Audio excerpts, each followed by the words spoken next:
పద్దెంది పడిమెట్ల పైకెక్కి గుడికేగు భక్తులకు ఎదురొచ్చే బంగారు స్వామి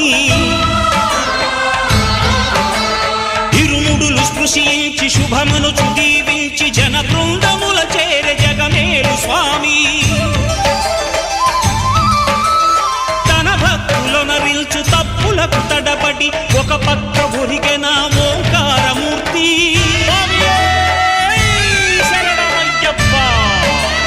స్వాములందరూ తనకు సాయము కాగా ధీమంతుడై లేచే ఆ కన్య స్వామి